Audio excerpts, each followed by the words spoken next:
everybody. Welcome back to another edition of The Teardown.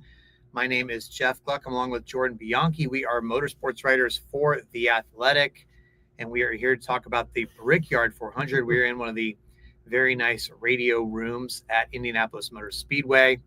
The sun is setting here, although we get some late sunsets in Indiana this time of year, and thankfully we didn't have to see some sort of rain-shortened darkness type thing, because although there was a little bit of rain briefly, despite the bad forecast, once again, they got the race in, and perhaps just as surprising as that result, or maybe probably more surprising, was the winner of the Brickyard 400, Bubba Wallace. Bubba Wallace, now a NASCAR Crown Jewel major winner. And that is not something that I would have had on my bingo card, certainly heading into this weekend. Jordan, I'm sure you'll say you weren't surprised, but for me, definitely a surprise. I mean, he qualified well. He's ran here well here. He finished like third with Richard Petty Motorsports. I mean, he runs well here. This track sets up well for him. Toyota came in here with fast race cars. You saw that in qualifying. They qualified 1 through 5. Honestly, probably would have been even better had Denny Hamlin and John Nemechek not had their own issues. But it's interesting because Bubba Wallace has now won this race. His teammate Tyler Reddick has not. Denny Hamlin, his car owner, has not. But Bubba Wallace has. And this was a very much deserved win. This was a guy who went out on 2 late race restarts against arguably the best driver in the world and out-dueled him and deserved the win. And he did everything right this weekend. He managed the weekend well. He managed the expectations well. He managed the stress of the late race situations. He didn't flinch once. For a team that has had its issues over the years of kind of stumbling in key moments, there was none of that. The 100-race winless streak is over. The doubt of whether he's going to make the playoffs or not is over. And Bubba Wallace is a Brickyard 400 winner, and he deserves it in every single way. It's pretty remarkable when you think about it. I mean, Bubba talked about how in the car, the last 20 laps, he's telling himself, you're not going to be able to do it. You can't do it. The self-doubt was creeping in. I was right there with him. I didn't think he could do it either. Because as soon as that caution came out, he had a 4.5 second lead. Mm-hmm.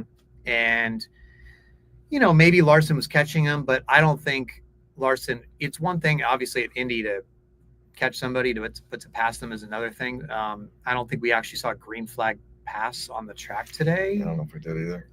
So that would have been pretty tough. It's very hard to pass here, obviously. So Bubba was going to win it straight up, right? Like the way that they came out of that pit cycle, and it looked like Joey Logano was going to be in control. But look, once Logano blew the tire, it was like, okay, well, I guess Bubba's in control here, and he's actually pulling away, and he's got a decent lead, and I don't think Larson has time. The caution comes out, and it's like, okay, well, sorry, but now you're going to have Kyle Larson next to you on the front row. Bubba, we've seen he gets in his own head, and you're like, I don't know. He hasn't really been in these situations that much. Late race. Again, he's going against the best, NASCAR's best. I'm like, I don't think he's going to do it. Not to mention the fact, fuel. But they were both in the same fuel situation too. But yeah, you're asking him to save fuel. You're asking him to save fuel. He didn't know if he was going to be able to do that. There was very much concern that he was going to run out. And so there was all of these things working against him, and yet he managed it very well. And they had enough fuel. He got the restarts. This is a win, man. This is a out of all of his 3 wins, this is by far the most impressive to me. Oh, well, yeah, no doubt. I mean, as Eric Estep was noting on X before the race even ended, Bubba Wallace had never won a regular season race. Yeah. He had won Talladega and Kansas when they were in the playoffs as non-playoff drivers. So he's never won. He's made the playoffs on points, but he never won his way into the playoffs. So he just did. And in a big way, because obviously he was on the playoff bubble, and it was just looking like another one of those seasons where it's going to come down to eking his way in or getting cut at the last minute at Daytona. And we're going to be talking about Bubba, and the pressure is going to be on him. And this, despite the new mentality that he had been, talking about this year, right? He's a dad now, and he's got Charles DeNike, 9-year Army veteran. Sorry, I don't mean to put that Navy. We got some other Navy stuff to talk about later. So 9-year Army veteran, Charles DeNike. Just this new mindset, right? And yet Bubba said he's found himself in the same place talking about, oh man, I just, is he going to be able to do it? And so 100 races since he last won 2022. And he's able to go out and do it in a huge situation. To me, the second biggest race of the year. I know some might argue, but it's clearly one of the top 4 races of the year, no matter how you rank them. And man, he's got a crown jewel win. Bubba Wallace, crown jewel victor. So this is a big moment for him. Take some playoff pressure off with 4 races to go. Huge. And for 2311, embroiled in the court situation. You've got an open team now in the playoffs, so just a lot of layers to this for sure. Likely going to have 2 because Reddick should get on points as long as there's not a rash of first-time winners over the next 4 weeks. Yeah, huge win for 2311 and everything they did, and just they continue to not let the off-track stuff affect them on the track. Like Reddick's had a good season points-wise. Bubba's got the win now. And despite everything else going on, they just keep on the competition side. They just keep their head down and focused on what they need to do. And look at what the results are. I tell you what, I just when you take a step back, I really thought honestly this was going to be very similar to Dover, where it'd be, maybe all Gibbs, all Hendrick, the powerhouse type battle, right? This is where we thought, the strength on strength was going to be. And what's interesting about it is it's like last year's race, it was such a fuel savings for so much of it. And you had that element late here, but it wasn't bringing up the random guys. And to me, because we saw 2311 jump up like they did today, and where they haven't, we've been talking about 2311's off. They don't seem, Reddick doesn't seem like Bubba. And I mean, you're a better historian than I am, but this to me is actually maybe the most surprising Brickyard win I've seen in a while, and I would put this more surprising than Paul Menard because and here's why with Paul Menard. The Paul Menard thing was, hey, he won on fuel. That was fuel strategy straight up. This was Bubba Wallace on merit was going to win this race, then had to fend off Kyle Larson on 2 overtime restarts with everybody behind him as well, going all out for a race that they desperately want to win, and he beat everybody. So it's like, wow, that to me was like that is a more surprising result than Paul Menard. Yeah, I mean, Paul won on fuel mileage, so I mean that does make sense, though. Paul Menard. That was a shocking win, but that was a fuel mileage win. This was like somebody went out and beat the best guys on merit. Yeah, okay. I'm gonna be the guy. The issue with that is that nobody could pass today for the lead. Like you said, it was all track position. It was about whoever could get in front and hold the lead. And so while there's certainly merit in that, and I fully give Bubba all the credit in the world for the restarts and everything else and holding that position, on a day when it's really hard to pass, having that lead in clean air is such a huge advantage too. So I don't know. I mean, he's good. Like he should have won more races than he has over the past few years. And so I feel like there's this talk of oh my God, Bubba won. It's surprising. It's like, no, he's been good. He's been close. Why are you? He has been close. You don't think he's been close? He has been We've close. been talking, I just don't know. Bubba Wallace. No, Homestead this year. Remember Homestead? He should have won Homestead. This is such revisionist history. Come on. Don't even pretend like you he thought that this was going to happen, or you didn't think he was going to win his way into the playoffs. No way. Both of us picked him to miss the playoffs. By the way, it doesn't mean that he can't win. It doesn't mean that anybody can win. Okay, so everybody can win, but it's a surprise when they win. I'm confused. I don't think that you were out there saying, "Hey, this again. This is a surprise." Why don't we just say, "Hey, this is a surprise. We didn't see this coming." This is to me an out of nowhere type situation to see somebody beat. We've been talking about the big 3, the top teams. Nobody but Hendrick, Gibbs, Penske even has a chance lately. And then 2311 and Bubba Wallace, not even the lead 2311 driver, goes out and gets it done. That to me, that's pretty big. Wow. But you're saying no, you could see this coming, kind of thing. No, I'm not saying I could see it coming. I'm saying he's good. He's won before. He's won an intermediate track before. 2311. It's not like they were completely out to lunch. They were good last week at Dover. They were better than we thought they were. When you go back and look at it, And so it's not like and he qualified second. They had speed. Like Toyotas were the fastest cars from the moment the cars hit the track. The Toyotas were the fastest. They literally qualified in the top 5, and it would have been even better if the other 2 guys hadn't had their issues. Like they had speed all weekend. Like so when but if Eric Jones had finished this off today because he had speed. So if Eric Jones or John Hunter, the legacy, no. 2311 is up here. Legacy's on a different level. 2311 has had speed in the race cars. They've been consistent. They literally, the organization won the regular season championship last year and put a driver in the championship 4. Legacy hasn't come close to any of that. So no, it's a different standard. So if Eric Jones would have won this race, yeah, that would have been a surprise. Could you maybe have seen that coming a little bit? I mean, look at some of what he's done lately. That team, that organization has been much better. So to say that this is a surprise, sure, maybe on some level, yes. But it's been there. Like this organization is good. They're a championship level organization when they've got everything clicking as they did a year ago. Bubba should have won at Homestead, or it was in contention to win at Homestead. He's been in contention to win other races since 2022 when he won at Kansas. There have been other times where you look at him like, man, things break one way or another. He's going to win this race, or circumstances worked against him. So it's not like he's completely shocking. You got a problem there? There's a bug on my microphone. It's not. There's a bug holding the microphone. All right.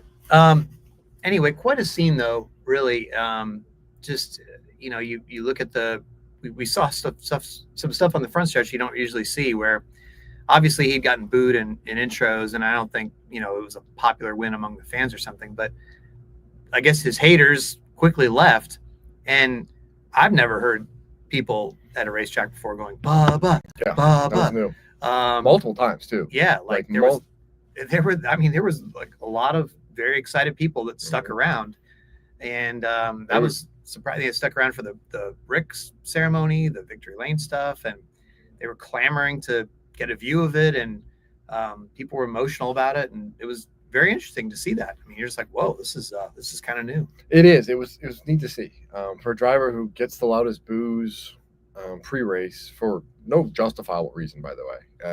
I feel like a lot of people who boo Bubba boo him for the wrong reasons, and to have him actually have that moment where people were cheering him and encouraging him was really cool.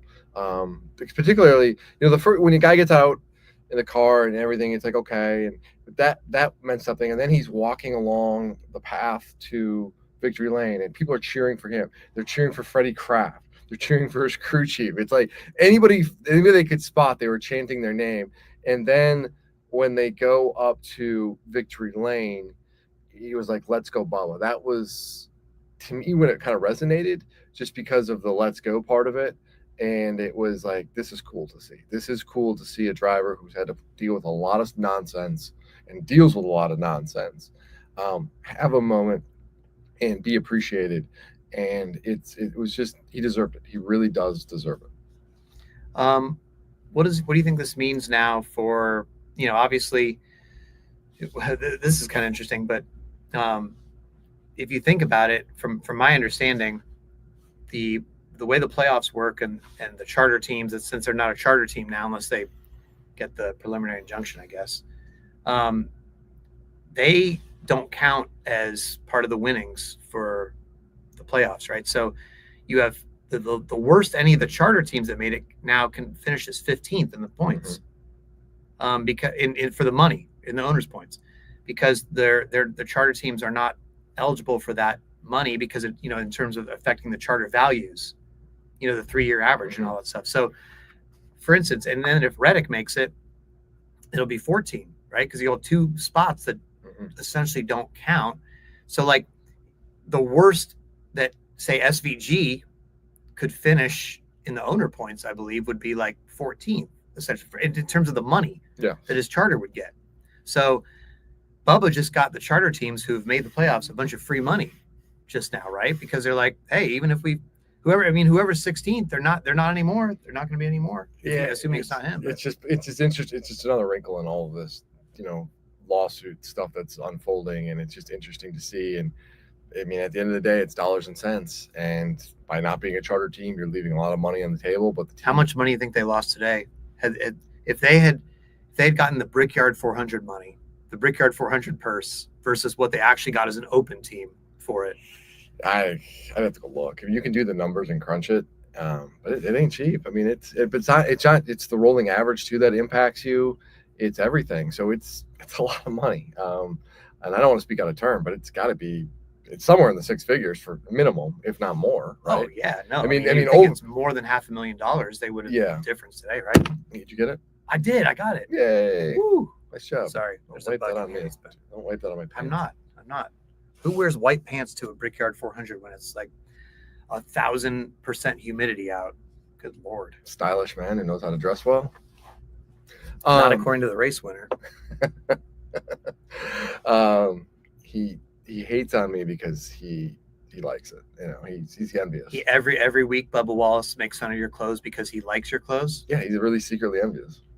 Okay, that makes a lot of sense. Anyway, well, I don't know what we're talking about because you distracted me. I'm sorry. Hey, so I have a question for you. Oh boy, Kyle Larson now is back-to-back top fives. Is everything better with Kyle Larson now? Is he fixed? He was never. They were fine. No, they weren't fine.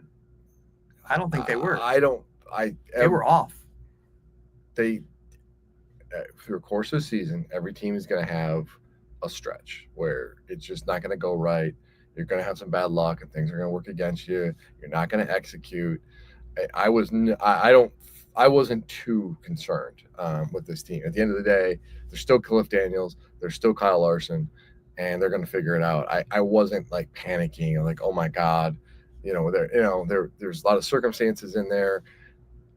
I think they showed again that, they are who they are. And at the end of the day, when you go to a track like Dover and you go to Indianapolis, and it's more of a indicator of who the best drivers and teams are, and all of those different things that are really important to putting together a championship effort.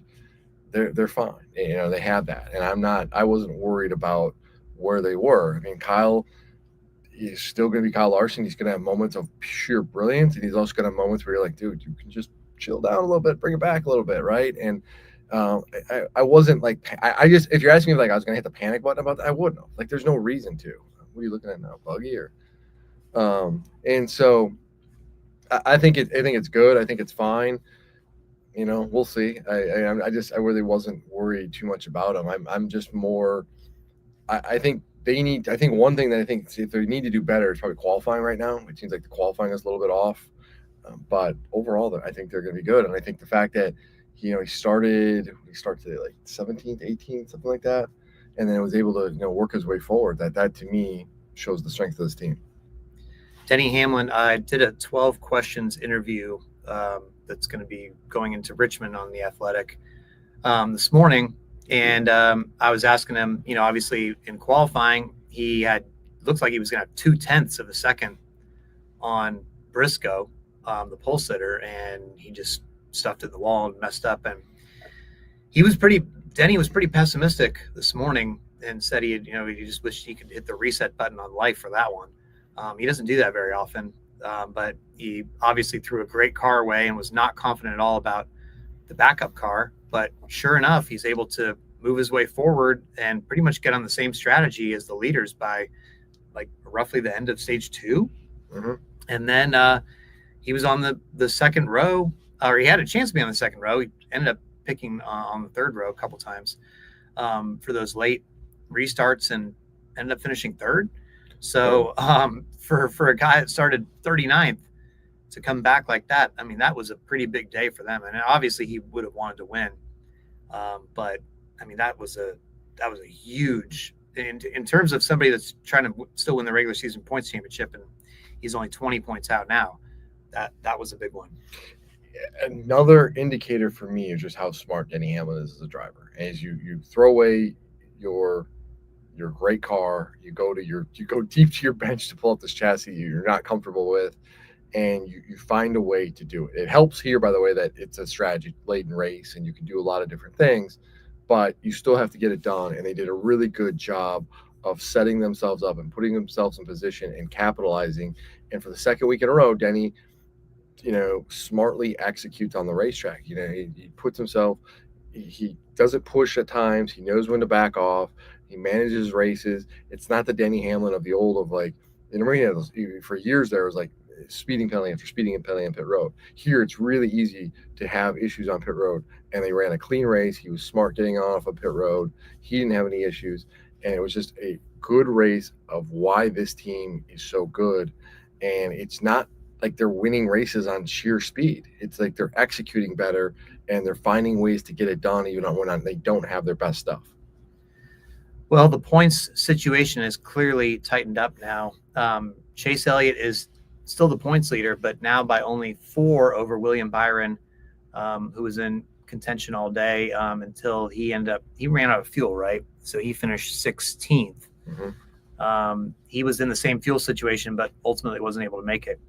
Kyle Larson is 15 points back, and then Denny Hamlin is 20 points back. And even, Christopher Bell is 62 back, Tyler Reddick 71 back. And I say that because Chase Elliott was over 100 back after Michigan, and by Dover, he was leading the points. So I'm not saying in 4 races, Bell's going to be able to, they haven't seemed like themselves anyway, but Bell had another mistake today. What was that?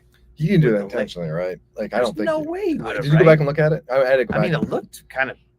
It didn't look right. It looked like a guy who just missed. He made a really bad judgment. Like, he just looked like he was trying to clear, go down and undercut him, and he wasn't clear at all. And just a bad. But then 3 mistakes in 2 weeks, and it's just for a team that they just don't.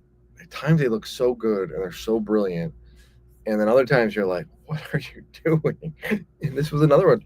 And it's funny because, like, the legacy car, Eric Jones had a really good car today. We obviously Bubba won. Reddick was in the top 10 most of the day. Denny was good. Like, the one guy we really didn't hear a lot from, though, was Bell, it felt like. I don't even know what his average running position was, but it just was not something we heard a lot of today at all. And talk about a team going through it right now. It's them.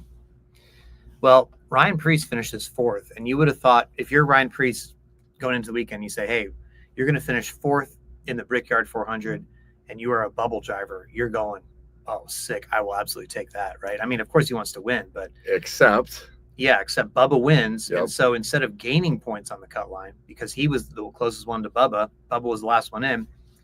Now Preece falls 40 something back. The numbers are too far away from me. I can't see this, but the drivers in there's 13 winners. So the drivers in the last 3 spots right now are Tyler Reddick, who has a pretty decent cushion. And then you've got Alex Bowman and Chris Buescher. And then a gap to Ryan Preece, 42. Kyle Busch, 42 points. 42 points. That's tough. That's tough. Because you think there's going to be at least one more new winner too. Mm-hmm. And so and you're racing your teammate.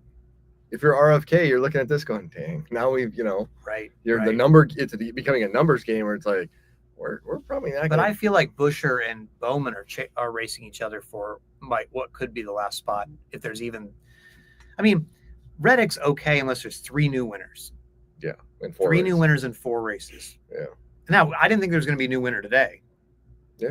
Or you know what I mean. So You thought it was going to be somebody who's won the race this year. Right. That's fair. So Iowa, you wouldn't think. Not. I mean, you're talking outside the playoffs. Yeah, it had to be outside the playoffs. No, Ty. You have to give Ty Gibbs. You have to at least. That would be the one. Could Hocevar do it? Well, so that's 2. Kyle Busch at Iowa. You could honestly, I could see Preece having a good run there. I could see Preece. I could see Kyle Busch. It's just again like you're talking about. So you're going to beat all the Hendrick and Gibbs cars and Penske cars. You're running out of names pretty quick. Yeah. Beyond those names, like it's pretty scarce. Yeah. So then you go to Watkins Glen. Yep. So that seems like there's only a handful of guys that could do that. Maybe SVG wins again. But one of those guys, though, is AJ Allmendinger, who's won there before in a Cup car and is really good there. So you have to bring him in the fold of and Michael McDowell, who's been fast there before and has been very good on road courses. And they're going to be geeked up for that because that's going to be their best chance.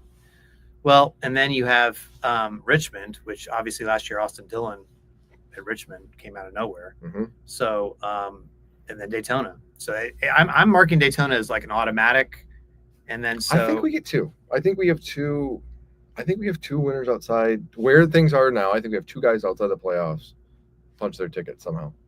So that means you knock Bowman and Buescher out. Yeah. And the only one that makes it is Reddick. Yeah. I mean, it's kind of like what we saw, not too different than we saw a year ago, right? Or we saw in 2022 where Truex missed it, and it was, 5th or 6th in points. I mean, it's just, this is the conversation we have so many times. It's like, you have to win. Like, consistency's great and everything, but unless you're going to win the regular season championship, that you need to win. Like, you need to get wins because you have to put yourself into the playoffs. And if you don't do that and you miss opportunities to win races, this is what happens is you come down to this stretch and you are at the mercy of circumstances beyond your control sometimes, where a guy punches above his weight class or luck falls his way or whatever. And all of a sudden you're looking at it going, man, we had a great year. We're, top 10 in points, but we're not going to the playoffs. Man, who would have thought if you said 22 races into the season, Bubba Wallace has won a race and Tyler Reddick, Final Four driver from last year, who seemed to be just on a heater, is winless. Now he's 6th in points, but he's not in yet. Yeah. Slightly nervous time, but I mean, not yet. I mean, not until you got to get. If there's a new winner next week, all of a sudden it's starting to winner. Your ears perk up a little bit, and you're like, okay, I'm paying attention here. Now you get 2 winners now, and then all of a sudden you're like, ooh. Yeah.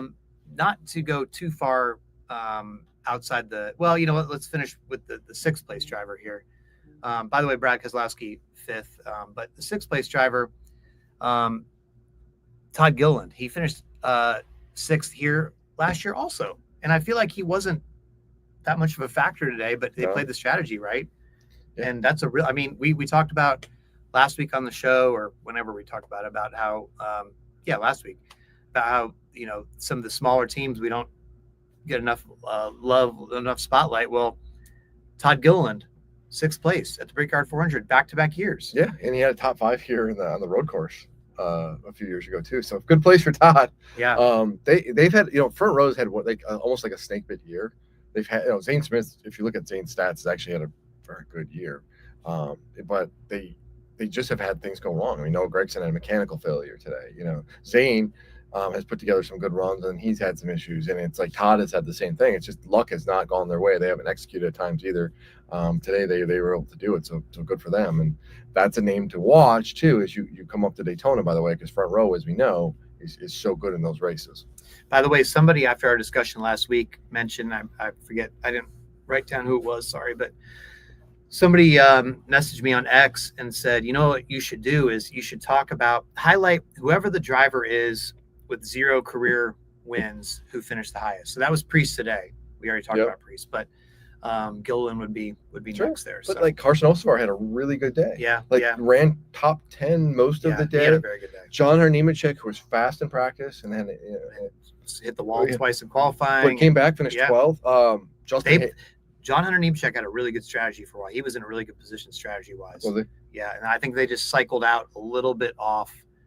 That last pit cycle where everybody came out, that was a huge moment. And Bubba, by the way, they didn't have to take as much fuel because they had taken fuel early. Mm-hmm. They had waited earlier. They'd run long. Mm-hmm. So that set them up. But like Logano pitting early, he was the second one to pit behind Barry, and that put him in good position until he blew a tire. I mean, I really think Logano could have won this race. He was leading the race, and he was kind of set himself up, but they were going to be close on fuel. But close on fuel for Logano because he's making it. Oh yeah, like he's never going to run out of fuel. He could have drove to the ocean on the fuel that he knows how to save.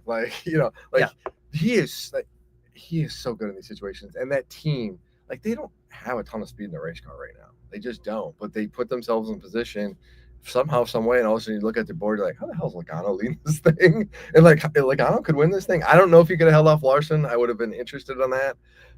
But they just put themselves in position, and this is why you're going to hear me say this a lot in the playoffs. This is why he is so tough, and he is the guy that you look at and you're like, I do not want to race him for a playoff spot because they're going to figure it out. Quick shout out to Justin Haley. Really needed a good run today. Finished 11th. Oh, okay. And that's guy on a hot seat. Very much on a hot seat, and led some laps today too, and finished 11th. So good for him. Really good day for Spire. For 2 of their 3 cars finished top 11. Well, we need to talk about Katherine Legge Ooh. because she finished 17th on the lead lap at the Brickyard 400, and in the BJ McLeod car, number 78, right? And like, she looked way off in qualifying, and we've seen just things not go great for her this year. And obviously, the Phoenix thing looms large when everybody thinks about it. But for her to come out, and obviously she's run the Indy 500 before and all that stuff, but still in the 78 car to finish 17th in the Brickyard 400. I don't care the circumstances, other people ran out of fuel or whatever. Like, this was she was there. I think she was on the lead lap all day. She ran a solid race all day. Kept without trouble. Didn't have any issues. A lot of green flag stops in this race, by the way. No issues getting on and off pit road. Got better as the race moves along, and she deserves all of the credit for that. And it just shows like she's a very talented driver, and people get caught up in the other stuff sometimes and lose sight of the fact that she's a world-class driver who's had a lot of success in a lot of different formulas of cars. And this is not easy to do, and she is getting better with a team who's really small and doesn't have a lot of experience. By the way, she isn't getting a lot of track time either. It's not like, there's a lot of practice. It's not like you can go test during the week. And so she's basically, going to these tracks, having to figure out in a hurry. And it's no doubt, it's no wonder she's not practicing well and not qualifying well. She doesn't have lap time. She doesn't have laps here. But as she's getting the laps, you can see her get better and better. So it'll be great to see her get in a situation where it's a competitive team that allows her to do that. And, also, I think it's make the case of like, maybe you do need more practice. You need to get these young drivers and drivers who don't have experience an opportunity to get on the racetrack. And it's not a bad thing either for teams that are trying to search and figure it out, whether it's, 2311 as they go through this or whatever, where they've been like, hey, what do we need to do here? It's not a bad thing to have more practice than what you have now. These 20, 25-minute sessions are just not enough. Well, let's talk about the racing, Jordan. As we mentioned, hard place to pass. Not a lot of green flag passes for the lead, if any. And you know what? You could say the same thing about so many Brickyard 400s for so many years. No different than any other Brickyard 400.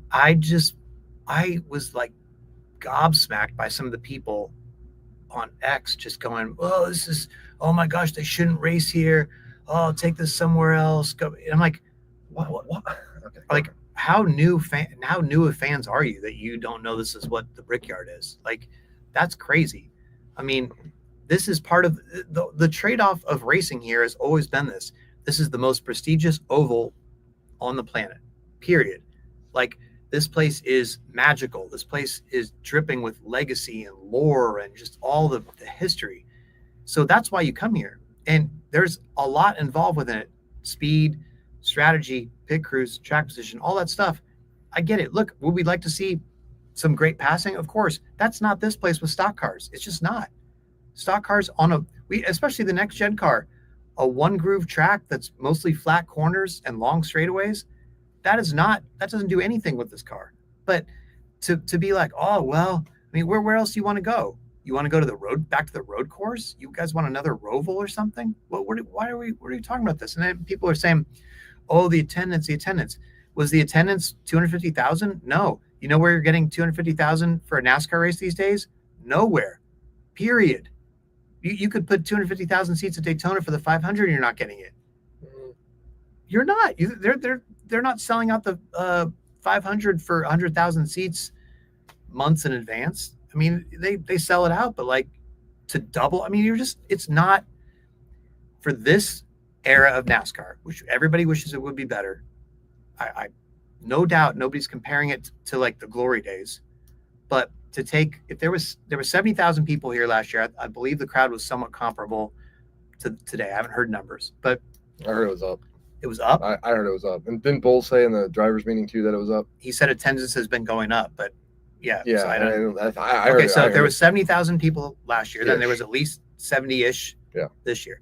Again, what tracks, aside from the Daytona 500 right now, are getting 70,000?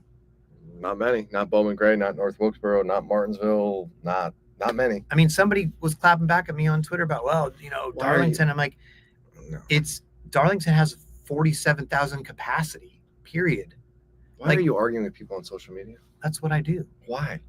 It's not good for your health. What the conversation is. It's not I listen to our people.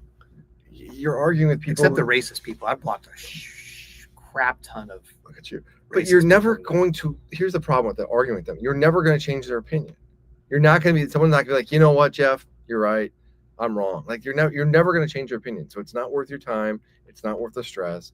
Just let it go. Rational, reasonable people understand. Well, maybe I'm trying to shed some education. Okay.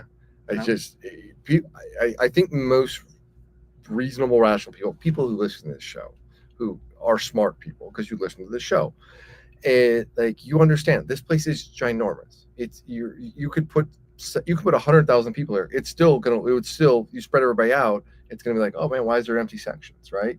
And so it's just the way it is. And people who want to sit there and talk about, oh, the racing at Brickyard. No, the Brickyard was never great racing. It's never been that way. It's always been a track position heavy race.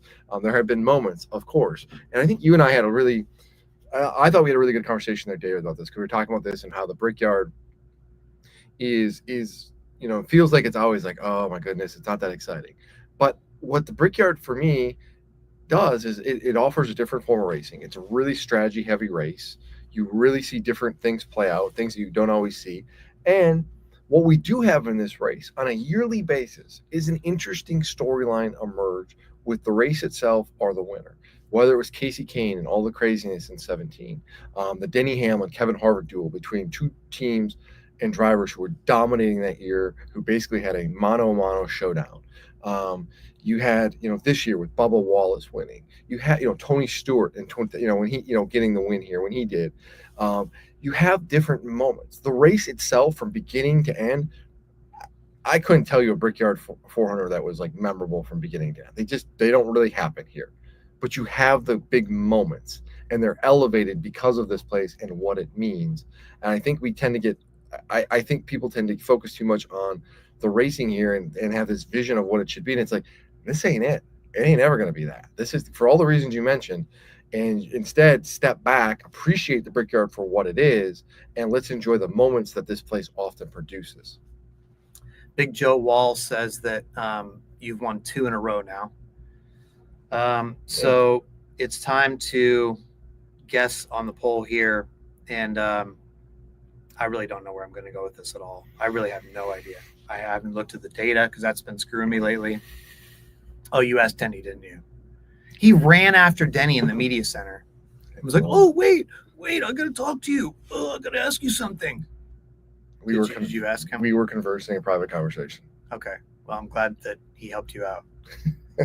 I don't know. I'm totally putting a random number here. What's your number? My notebook's over there, so can I just just say it and then I'll reveal mine. I already typed mine in. 55. 55? 55. Well, I had 58.9. Okay. That was Denny's number, was 58. Really? Yeah. Wow, I did not hear that. I thought it was going to be too low. I thought he was too high. I don't know where people are going. I think it could be in the 40s. I don't know. I think it's going to be low. Yeah, I think that's what you did last 2 weeks, because you left way too much. You went too high, so you left me too much of a floor. And that I think you did the same thing again here today. I think it's going to be low for everything we just talked about. People don't like this race, man. They don't like the racing here. They just don't. But it was still an exciting finish. I don't disagree, but are people going to be like, they had to sit through whatever they sat through? I was fine with it. The racing was what it was. I liked the strategy element. I thought there was a lot of different facets to it. It was interesting to watch Joey Logano's team all of a sudden put themselves in position. Brad Keselowski looked like he might try to steal this at one point, and and I was fine with it. This was what my expectations are for the Brickyard 400. Like I always tell people, manage your expectations. If you keep them reasonable, you're less likely to be disappointed. But here, for whatever reason, people just have this idea that this is some amazing race, and that's not the case. Hell, even IndyCar has a struggle here lately. I usually don't do teasers on the podcast, but I have to tell you to please stay tuned for the playoff discussion, because it will be coming up. We will be talking about the playoff format, so don't tune out yet. I'll make it worth it. But we need to talk, before we move on to some other topics, about the Xfinity race. Oof. Connor Zilisch, first of all, we'll talk about the positive first. Connor Zilisch goodness. is just the wizard. Is that did you come up with that? What? The wizard? I mean, I typed it yesterday into Okay. X. I feel like that's becoming. Is that like becoming a thing now? Is that his? Why nickname? did somebody else say it? I heard it somewhere else too. So. Really? Yeah. So I don't know if they read what you wrote or something, or I don't know. Yeah. I thought it could be the wizard because it's the W and then there's a Z in it, so it's like a W for Z. No, that's too lame. Yeah. He's kind of a wizard though. He's phenomenal. Like he is. I mean, that's crazy. He's got 5 Xfinity Series wins this year, series best. He's got 8 straight finishes in the top 5. And all since his injury too. All since the injury. And by the way, the whole knock on him, like ovals, we're done with that. Jeez. Like this just legit. Earnhardt yesterday, Dale Earnhardt Jr. had a great comment of like this guy is a future Hall of Famer. And for Dale Earnhardt Jr., who doesn't really. Can you imagine people saying that about you when you're 19 years old? No one's ever thought that high of me about anything, so no. It's usually the opposite. Yeah. He's legit. I mean, he is the real deal. He is the young guy who is coming in and showing it, and it's the maturity and the poise. It's not. He isn't.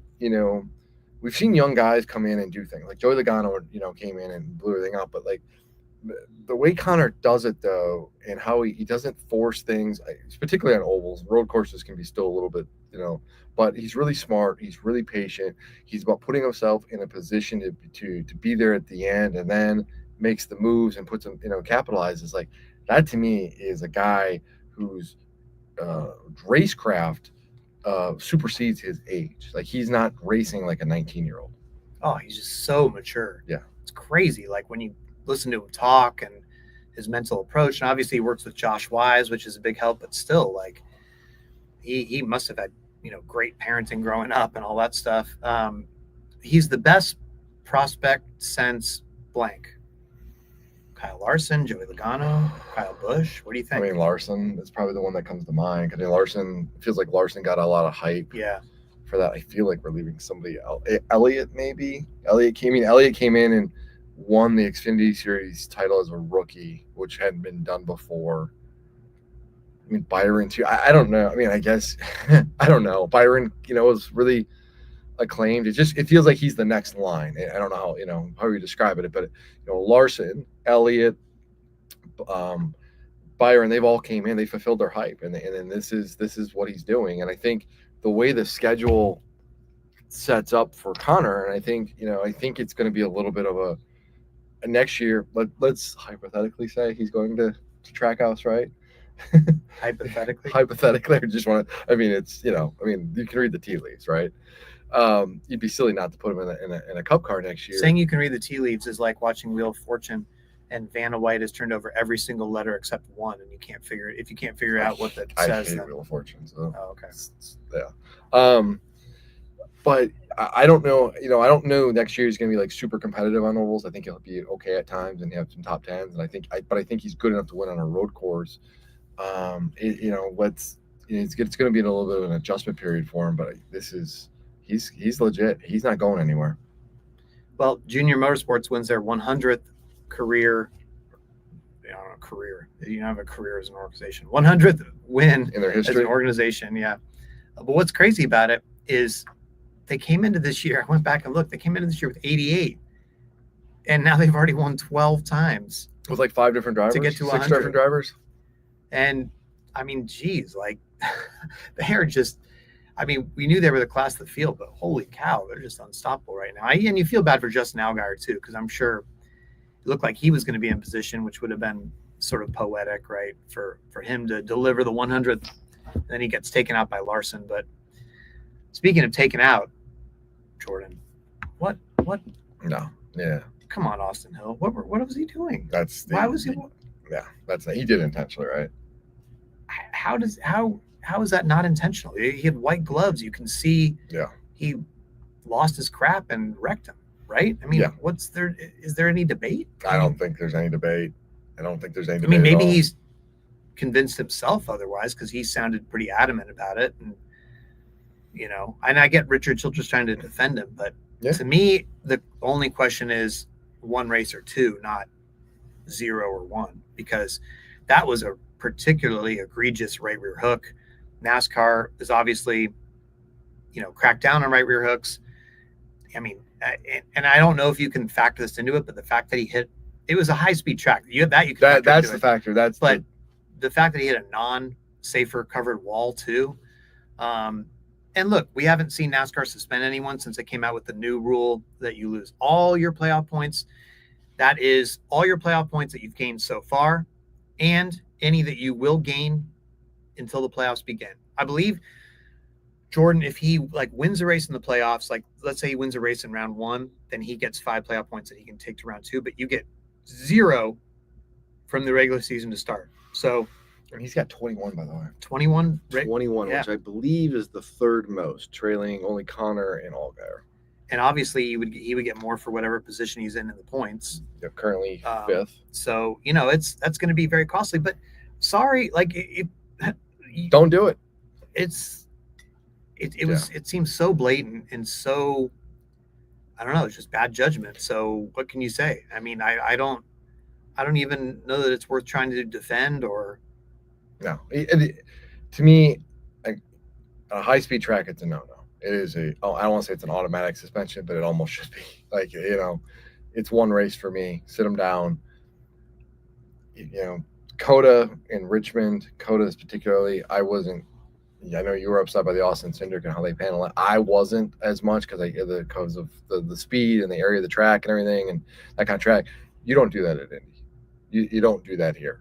It's too fast. It's too dangerous, and I have no issue with him being suspended. He should be suspended, and it's going to suck for him because he had a very good season. He's a championship contender, and everything that goes along with it is out the window. But that's the breaks, and you do not do what he did. Yeah. Jordan, you had been reporting that NASCAR was going to race in San Diego, and it comes out this week. By the way, one of the greatest promo videos I've ever seen in my life. They're crushing it, by the way. They're absolutely crushing unbelievable. It. They did their Chicago one where they did a spoof of the bear. Mm-hmm. So good. Yep. That was great. And what about the Homestead one where they did the Grand Theft Auto? Yep, that one. And then they also don't forget the Brad and Kyle Back to the Future thing. Oh, right. Yeah, which was Homestead related too for the championship. Yep. So yeah, they've just been crushing it. NASCAR Digital, give them all the flowers.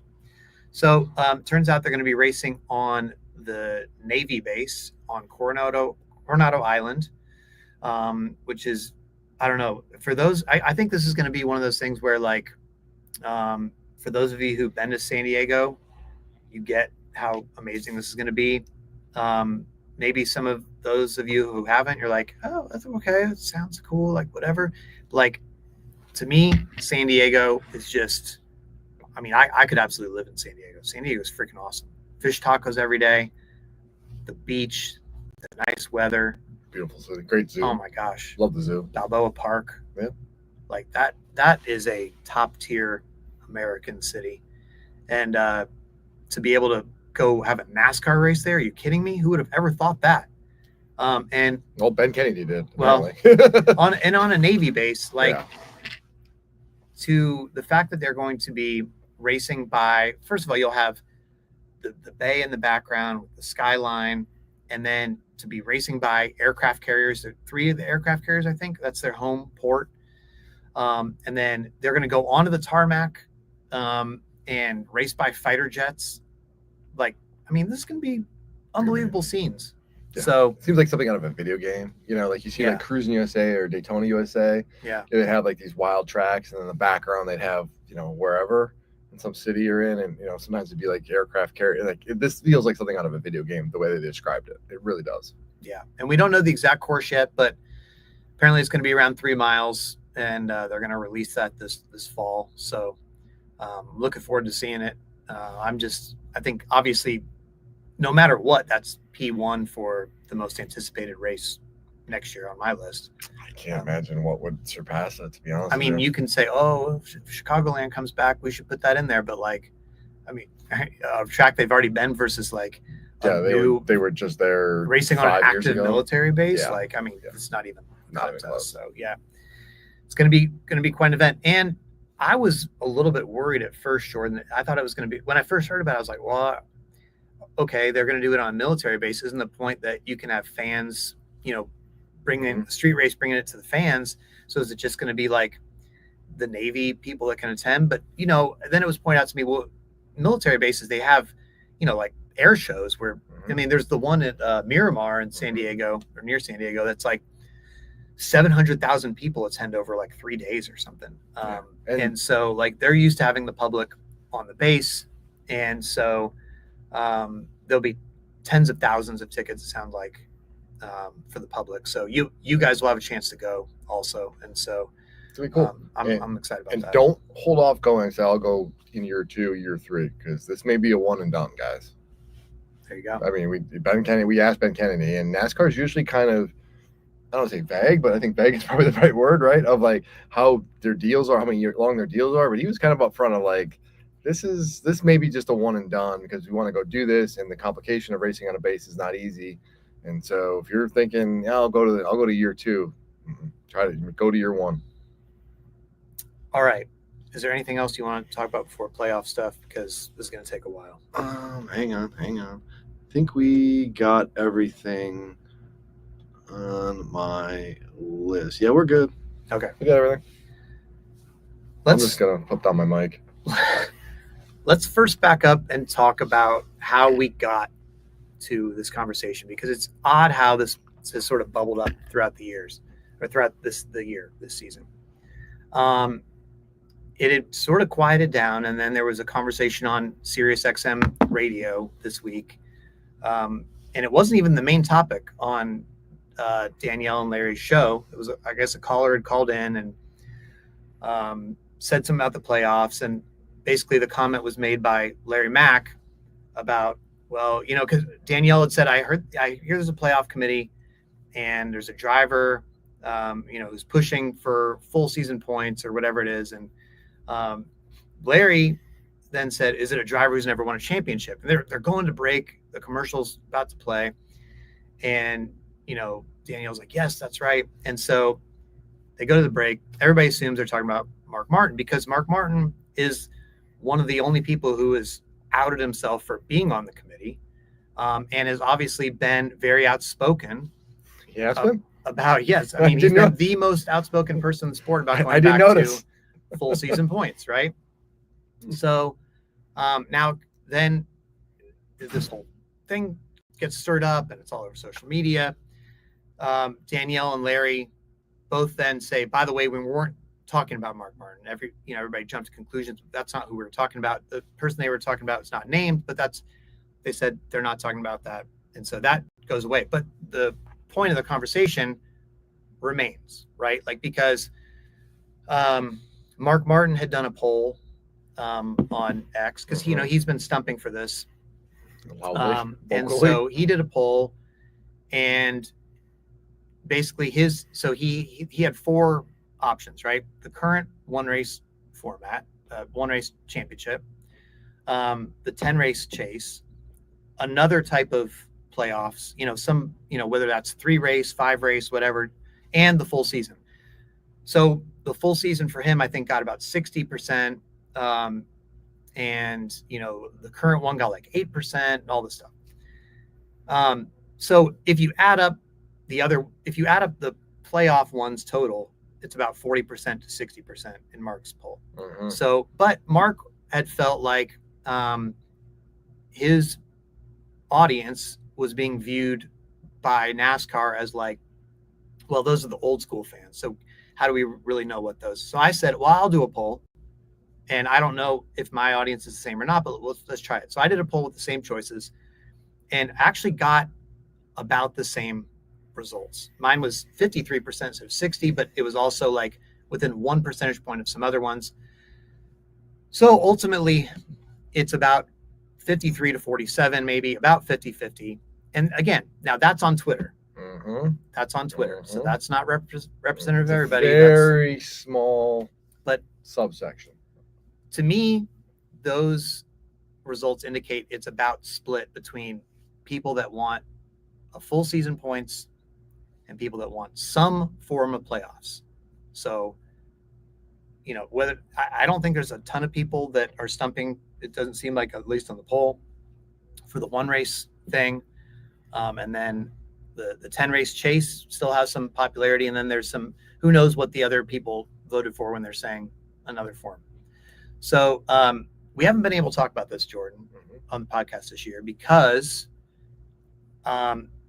before the season started, NASCAR put together this committee, this playoff committee, and they wanted to have a bunch of different voices. Now the playoff committee is not the people, they're not deciding what happens. It's a feedback committee. Yes. So the reason they asked Mark Martin to be on the committee in the first place is because they knew that he is in favor of full season points. Same reason they asked you to be on the committee, because they knew you didn't like the current playoff. Well, that's why I haven't said that yet. That I'm on. Sorry, I did out you. You just outed me. Oh, sorry, my fault. So I'm on the. I got to be sources say on the committee. There's been 2 meetings so far, and then there's been some emails and all this stuff. So I'm going to tell you about how it's going. First of all, the committee is maybe about 30 to 40 people. There's current drivers, there's former drivers, there's team owners, name names, Jeff. Media members. No, so we were asked. Some of the rules are, please don't out anybody that's on the committee. You can out yourself, but please don't say a name of somebody that's on the committee, because it's a confidential thing. You're also not allowed to talk about specific things that people said in the room. Okay. To say, oh, this guy said this and this guy wants this. But you can, in general, just like we can with the Hall of Fame vote, talk about the discussion, but not specifics, right?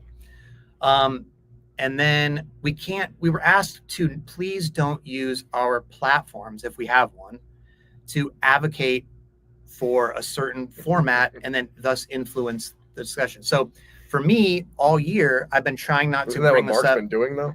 Well, yeah. Okay. But he's very frustrated. And I get it. I get it. So I've been trying all year I knew I was going to have to talk about it at some point, but I thought that I can't talk about the playoffs or the format to you guys or in an article I'm going to write for The Athletic without telling you that, oh, I was in the room hearing what's going on or being discussed, right? So this is what I can tell you.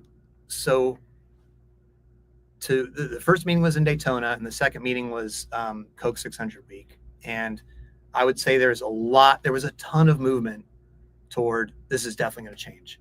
I would have told you a few weeks ago that there's probably a 90 to 95% chance that the 1 race playoff was dead next year. Mm-hmm. I would think it was going to be gone.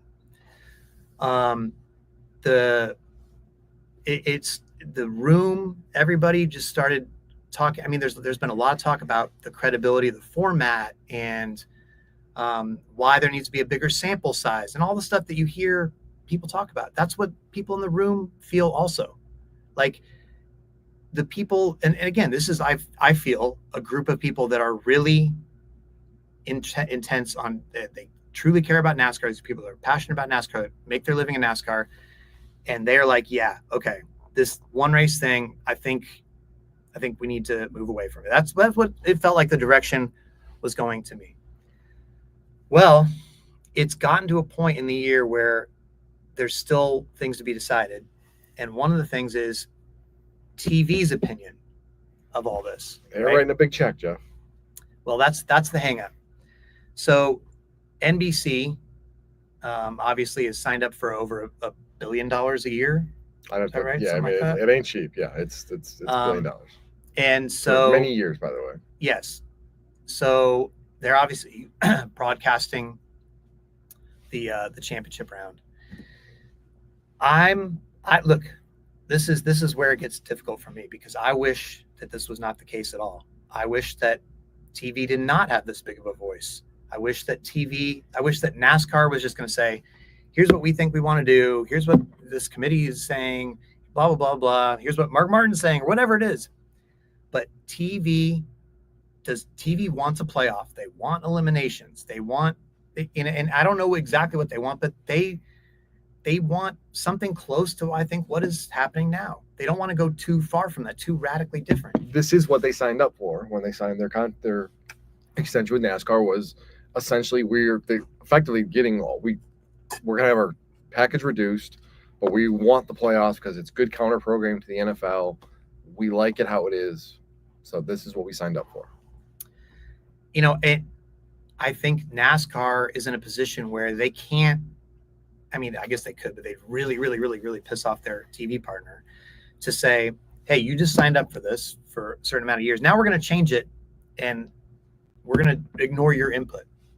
I mean, that sounds great, but that's also not great business. No, I would say. You don't piss off the person who's giving you $1 billion a year. I hate that, though. I wish that wasn't the case. And that's why I understand Mark Martin's frustration, because he's like, because if TV, Jordan was in there saying, if TV was telling NASCAR, we want a full season format, we should go back to that. You know what NASCAR be saying? Well, okay, yeah, we could take a look at that. But that's not what they're saying. And that's just the reality of the situation. They're trying to program against the NFL on fall Sundays, and they want a form of the playoffs. So here we are, and despite the playoff committee meeting since Daytona, right, nothing's been resolved, and honestly, it hasn't been that close. We haven't even gotten to the point yet for the committee meetings where we talked about specific formats, like to beat up specific formats and say, okay, like, well, what if they did this? What would be some of the positives and negatives? I think that was going to be an upcoming meeting. But so now, Jordan, here's where it really gets sticky. Oh, the schedule has got to come out sooner than later. I mean, you do have to have a schedule for next year at some point. You do have to. We are almost in August. Mm-hmm. So if NASCAR is under pressure to get the schedule out. Oh, they are. I didn't know. I know you're working on the schedule. Don't play dumb. NASCAR is under pressure to get the schedule out. Bottom line, period. The playoff format is not set yet. Bottom line, period. So it's feeling like to me, and I'm not speaking for NASCAR, but it's feeling like to me the direction they're going is they may have to postpone whatever changes may be for a year. Because here's the problem. Right now, let's say they did do a 3-race final round, which a lot of people say, oh, let's do a 3-race final round or 5 races. You would want to, if you're NASCAR, you would want to make sure very carefully that you pick those tracks. You got to get the 3 tracks that are going to be correct for your championship, or 5. Right now, Talladega would technically be in the final 3 races. They can't do that. They can't put Talladega in a 3-race championship round to help decide the championship. They can't. I didn't think they were going to put it in the semifinal round, but they did. So, I mean, I don't think they can. So the bottom line, I don't disagree. I'm just saying at this point, I've learned not to discount anything. The bottom line is, I think there's a universe potentially where they talk to TV, they talk to the playoff committee, and they say, okay, you know what? We'll come up with a format that it doesn't matter the order of the tracks or whatever. Like if they, let's say, I don't think they're going to do this, but let's say they did do the 10-race chase. Let's say they went back to it. Then, okay, you can put Talladega as the 3rd or last race, and it's fine. Yeah. But if you're going to have Talladega that late or whatever other races, and or you're going to have eliminations and you've already put out the schedule, it's not going to work. So unfortunately, I would say I went from 90% sure to thinking the format is going to change next year to maybe 20%. I don't know. I don't think it will. The thing is, they have been very emphatic that they don't want to make a change just to make a change. They want to get it right. They don't want to do a 1-year thing. And again, to me, I'm like, wouldn't it be cool to just, okay, like I get everybody saying the 1 race or the full season points, right? I wish in a dream world you could be like, let's try that for a year. Let's see how it goes. Because right now we talk about the regular season championship. No, don't do this. Well, I'm just saying for a year. Like, let's just see if the ratings went up, or let's see if Mark Martin's right. Yeah, just don't talk about this year's regular season championship and what the points are, because it's so hypothetical. We last year's regular season was separated by 1 point over 26 races. And don't tell me they'd race so differently. They would. They literally, teams that have wins chase points. They might race differently, but it wouldn't affect it to a massive degree. It wouldn't be separated by 50 more points than it is. They would be a little bit tweaked, but these are still the best teams going all out. Anyway, the bottom line is, I wish they could try something for a year, but they're trying to come up with the format for the future. They're trying to come up with a credible format that, the problem is it's not going to make everybody happy, because clearly the fan base is split and everybody's split. But, I'd personally like to see either no, please finish. I didn't interrupt. My fault. I'd personally like to see a format that's like, I thought the 10 race chase would actually work really well. Now, I think the cars are all close. You can't build your way into a dominant season. I think that, maybe you triple the playoff points and then you have 10 races and just let them go.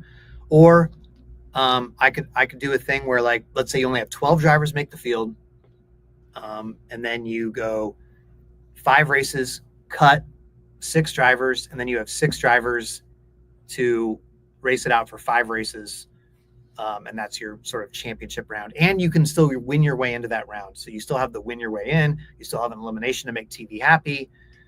It's, ultimately, like, I completely understand where Mark Martin's coming from. He's coming from a place of, he truly cares about the sport. But I think that it's whatever happens is going to happen. It's going to be a compromise. It's going to be the great compromise. And sometimes compromises don't make everybody happy.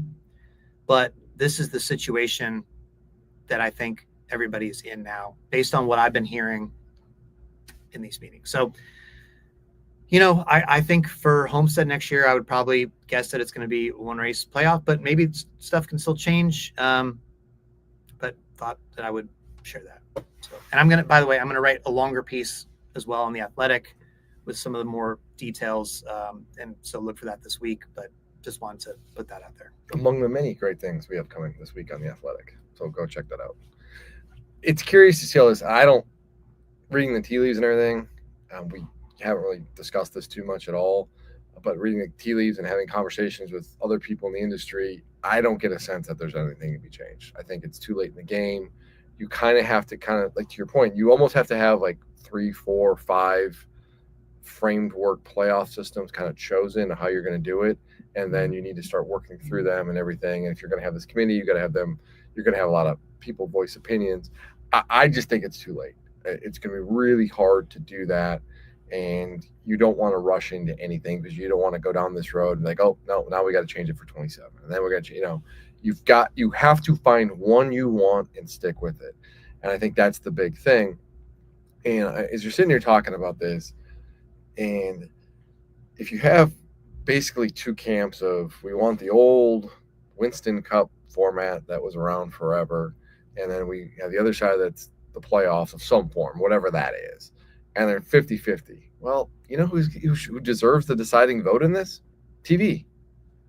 And so, like, how else are you going to do it? Because you can't go, oh, we're going to playoff format this year, and then next year we're going to do it the opposite. Like, at the end of the day, if it's split 50-50 and there's no clear-cut overriding 70-30, maybe even 80-20 of what this should be, then I'm gonna go with the person who's writing me $1 billion check and let them. I know, but I just wish that NASCAR, every sport is saying, hey, this is what we know is best.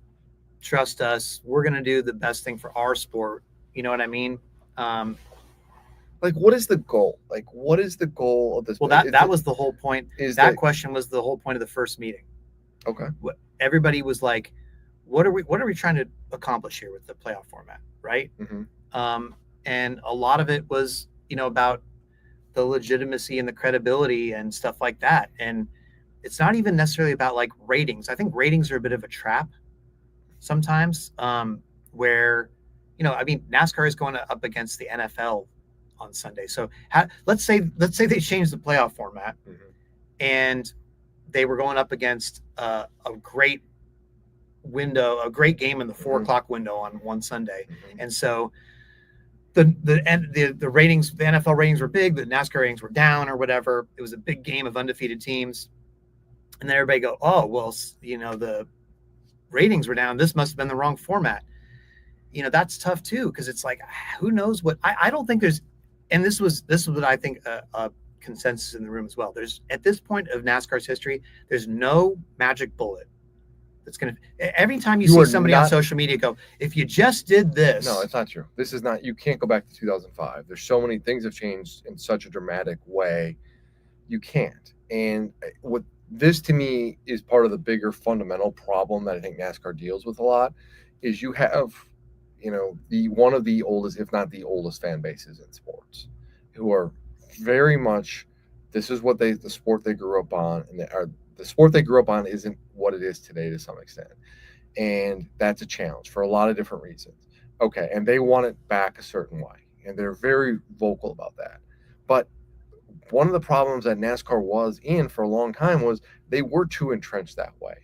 And you do have to modernize yourself and continue to make progress going forward. That said, NASCAR once did fall in the trap of going too far the other direction when they're chasing new fans and throwing away the Southern 500 on Labor Day weekend for Southern California and everything else. You have to strike a balance with that. And I think that as you go forward, you have to look at this and say, yes, we understand that there is a group of fans that are going to want one thing and the other. But if we are going to continue to move this sport forward, as much as we don't want to skew in one direction, one way, like this is just fundamentally something we have to do because this does bode well. This is something our television partners want. This is something that we're getting paid an exorbitant amount of money for. And we just got the record TV deal because of it. And you can't ignore that. And I don't know.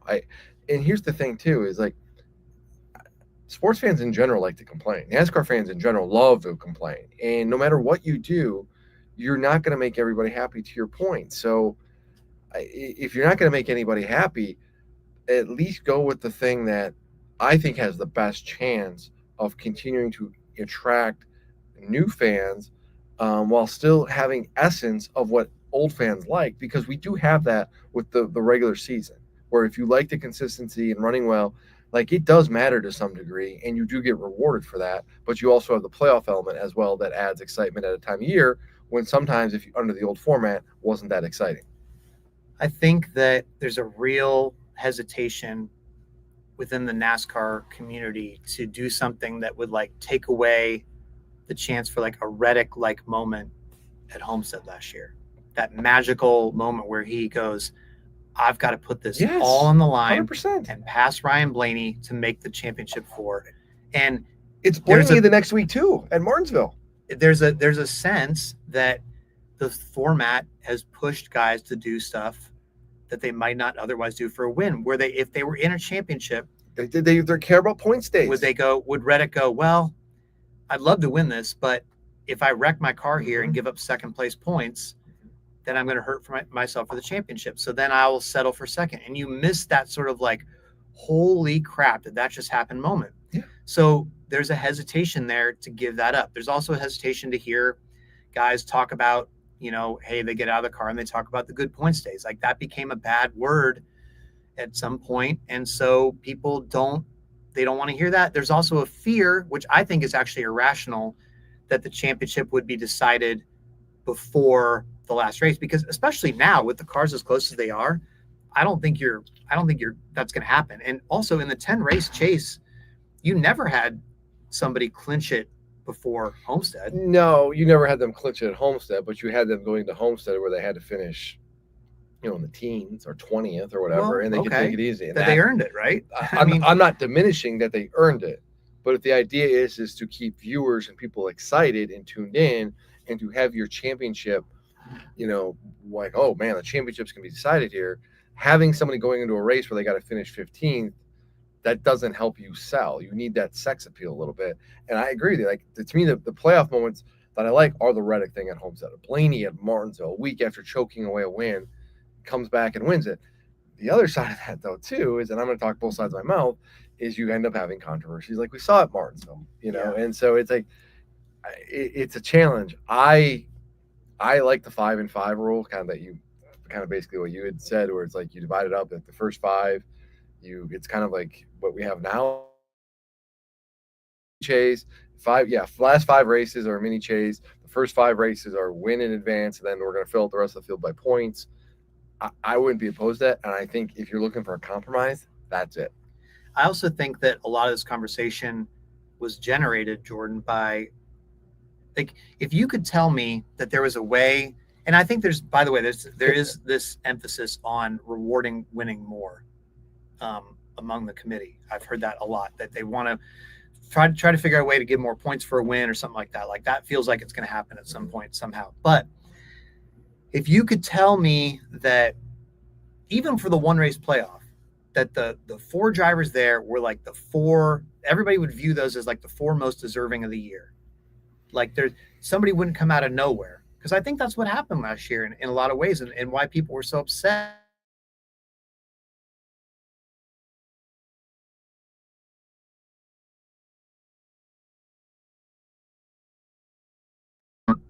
Oh, we're back. But I just think that, is that I don't know how to do that, but like if you could say even for the 3 races or 5 races or whatever, is that a way to alleviate some things? If you can fix that part of it, then you can keep the eliminations. You know what I'm saying? I hear what you're saying. The other part of this too, the elephant in the room, is if this wasn't Joey Logano winning the championship last year, I don't think we're having this discussion. If that was Chase Elliott, I will. If that was Chase Elliott, you reverse the roles. If that was Chase Elliott who did what Logano did, figure out a way to win at Las Vegas when you didn't have the fastest car, and then go to Phoenix and win the race and the championship, people would have been like, "Oh man, Chase, clutch, dude's money. Look at him come through. He figured out a way to win." All of those adjectives, right? Instead, because it's Logano, because he gets the 2nd or 3rd biggest amount of boos every week, and people don't like him, and people feel like they've gamed the championship. It also doesn't help that Penske's won 3 in a row now. I think that's part of it. I honestly genuinely believe it would have been a different driver who won this year, particularly a Chase Elliott of that nature. I don't think we're having this conversation. I think it's a much different conversation. I still think that even if Chase had come out of nowhere with the 15th best finish or whatever, I mean, people already call him Mickey for the 2020 championship stuff. So, I mean, I don't know. I barely hear that. I mean, I don't know. I don't. You're not on Twitter as much as I am. That's it. I am a healthy individual who doesn't get aggravated and get into social media wars. I know this is going to prompt a lot of people to throw out their playoff suggestions. I will say this. If you're going to throw something out, make sure it's simple, because another point of emphasis on the committee this year has been, if there's going to be a different format, it's got to be much simpler than it is now. The format is believed to be too complicated, where if you're going to go up on an elevator with somebody who's not a NASCAR fan, and they're going to say, explain the NASCAR playoff format to me, and you have to say, well, then you get this playoffs, and then they playoff points, and then they reset after this round, and then the next guys go here, and then if you could win your way in, but then the next guy available on points will go in. For new fans, it's just too complicated. So I think if you see the next format, whatever it is, I think there's going to be a push for it to be simple as well, or more simple. Yeah, so, I agree with that. They keep it simple, stupid. But anyway, like I said, I'm going to try to write a longer article about this. But I did want to mention that I do think that, I know there's a sense of like nobody's listening to you guys. I think every suggestion that I hear, like all these has been brought up in that room, and some people throwing out every idea. So it's at least being discussed. Mm-hmm. But I think the thing is, in that room, I'll run into people on the committee and throughout the year, and we'll talk, and they'll have a completely different, we'll argue, we'll have a completely different take. I'm like, no, they're like, oh, actually, this is what they should do. I'm like, no, I don't think so. You're arguing with people? It's shocked. people that all care about the sport, whether it's all the people listening to the show, have very different opinions. So I think everybody wants to get to the same goal, which is finding a format that is the best for NASCAR. But how do you get there? So anyway, that's where things are.